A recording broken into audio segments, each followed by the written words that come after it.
5 आदम के वंशज। आदम की वंशावली का विवरण इस प्रकार है। जब परमेश्वर ने मनुष्य को रचा तब उसने उसे अपने सदृश बनाया। उसने उन्हें नर और नारी के रूप में रचा। जब वे दोनों रचे गए तब उसने उन्हें मनुष्य जाति कहा और उन्हें आशीष दी। जब आदम 130 वर्ष का हुआ तब उसने अपने सदृश अपने ही स्वरूप में एक पुत्र को उत्पन्न किया। उसने उसका नाम शेत रखा। शेत के जन्म के पश्चात आदम 800 वर्ष तक जीवित रहा। उसको अन्य पुत्र पुत्रियां भी उत्पन्न हुई। इस प्रकार आदम कुल 930 वर्ष जीवित रहा। तत्पश्चात उसकी मृत्यु हुई। जब शेत 105 वर्ष का हुआ तब उसने एनोश को उत्पन्न किया।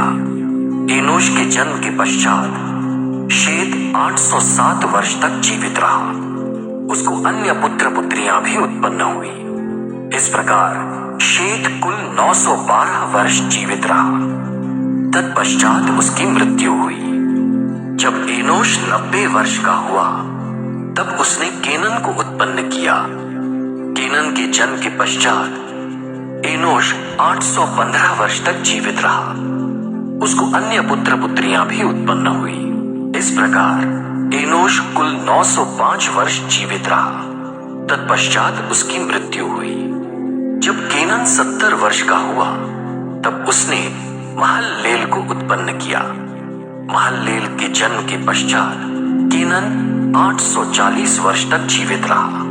उसको अन्य पुत्र पुत्रियां भी उत्पन्न हुई। इस प्रकार केनन कुल 910 वर्ष जीवित रहा। तत्पश्चात उसकी मृत्यु हुई। जब महललेल 65 वर्ष का हुआ तब उसने यारद को उत्पन्न किया। यारद के जन्म के पश्चात महललेल 830 वर्ष तक जीवित रहा। उसको अन्य पुत्र पुत्रियां भी उत्पन्न हुई। इस प्रकार महललेल कुल 895 वर्ष जीवित रहा। तत्पश्चात उसकी मृत्यु हुई। जब यारद 162 वर्ष का हुआ तब उसने हनोक को उत्पन्न किया। हनोक के जन्म के पश्चात यारद 800 वर्ष तक जीवित रहा। उसको अन्य पुत्र पुत्रियां भी उत्पन्न हुई। इस प्रकार यारद कुल 962 वर्ष जीवित रहा।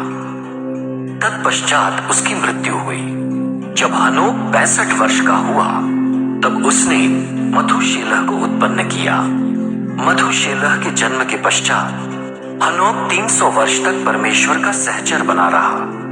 उसको अन्य पुत्र पुत्रियां भी उत्पन्न हुई। इस प्रकार हनोक कुल 365 वर्ष जीवित रहा। हनोक परमेश्वर का सहचर था। तत्पश्चात वो यहां नहीं रहा क्योंकि परमेश्वर ने उसे उठा लिया। जब मथुशेलह 187 वर्ष का हुआ तब उसने लामेक को उत्पन्न किया। लामेक के जन्म के पश्चात मथुशेलह 782 वर्ष तक जीवित रहा। उसको अन्य पुत्र पुत्रियां भी उत्पन्न हुई। इस प्रकार मथुशेलह कुल 969 वर्ष जीवित रहा। तत्पश्चात उसकी मृत्यु हुई। जब लामेक 182 वर्ष का हुआ तब उसने एक पुत्र उत्पन्न किया। उसने उसका नाम नूह रखा और कहा, जिस भूमि को प्रभु ने शाप दिया है उसमें कार्य करते समय हमारे कठोर परिश्रम में ये हमें आराम देगा। नूह के जन्म के पश्चात लामेक 595 वर्ष तक जीवित रहा। उसको अन्य पुत्र पुत्रियां भी हुई। इस प्रकार लामेक कुल 777 वर्ष जीवित रहा। तत्पश्चात उसकी मृत्यु हुई। जब नूह 500 वर्ष का हुआ तब उसने शेम, हाम और याफत को उत्पन्न किया। उत्पत्ति अध्याय 6 मनुष्य जाति का दुराचार। जब मनुष्यों की संख्या भूमि पर बढ़ने लगी और उनको कन्याएं भी उत्पन्न हुई तब ईश पुत्रों ने मनुष्य की पुत्रियों को देखा वे सुंदर हैं। उन्होंने उनमें से जिन कन्याओं को पसंद किया उनको पत्नी बना लिया। प्रभु ने कहा, मेरा आत्मा मनुष्य में सदा निवास न करेगा, क्योंकि मनुष्य शरीर मात्र है। उसका जीवन काल 120 वर्ष का होगा। उन दिनों पृथ्वी पर दानव थे। वे तब भी थे जब ईश पुत्रों ने मनुष्य की पुत्रियों से सहवास किया था। उनसे जो पुत्र उत्पन्न हुए वे प्राचीन काल के शक्तिशाली और सुप्रसिद्ध वीर थे।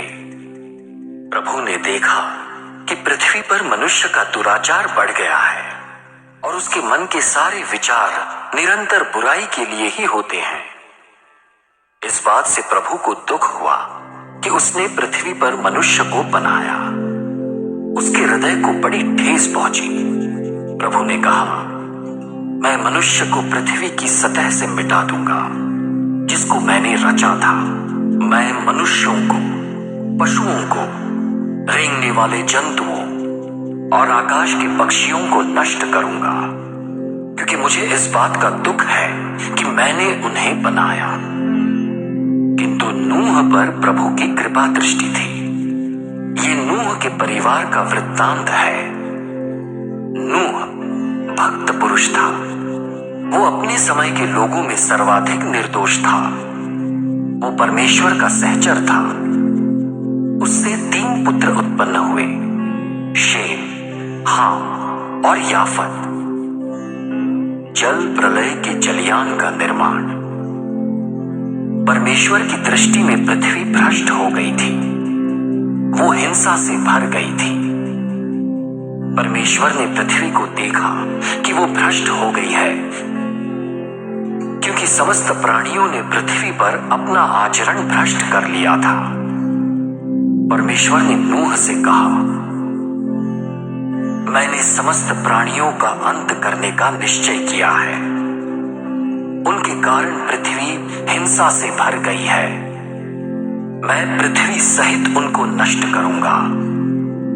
तू गोफेर वृक्ष की लकड़ी का एक जलयान बना, तो उसमें कमरे बनाना। उसके बाहर भीतर राल भी पोत देना। इस रीति से तू जलयान बनाना। जलयान की लंबाई 150 मीटर, चौड़ाई 25 मीटर और ऊंचाई 15 मीटर रखना। जलयान में एक झरोखा बनाना और उसके आधा मीटर ऊपर छत बनाना। जलयान में एक और द्वार रखना। तू जलयान को 3 खंडों का बनाना, निचला खंड, बिचला खंड और ऊपरला खंड। मैं आकाश के नीचे उन सब प्राणियों को जिनमें जीवन का श्वास है नष्ट करने के लिए पृथ्वी पर जल प्रलय करूंगा। पृथ्वी के सब प्राणी मर जाएंगे, परंतु मैं तेरे साथ अपना विधान स्थापित करूंगा। तू अपनी पत्नी, अपने पुत्रों और बहुओं सहित जलयान में प्रवेश करना। प्रत्येक जाति के जीवित प्राणियों में से 2-2 नर और मादा अपने साथ जलयान में ले जाना, जिससे वे तेरे साथ जीवित रहें। प्रत्येक जाति के पक्षियों, पशुओं, भूमि पर रेंगने वाले जंतुओं में से 2-2 तेरे पास आएंगे कि तू उनको जीवित रखे। प्रत्येक प्रकार का भोज्य पदार्थ जो खाया जाएगा एकत्र कर लेना। वो तेरे और उनके भोजन के लिए होगा। नूह ने ऐसा ही किया। उसने परमेश्वर की आज्ञा के अनुसार सब कुछ किया।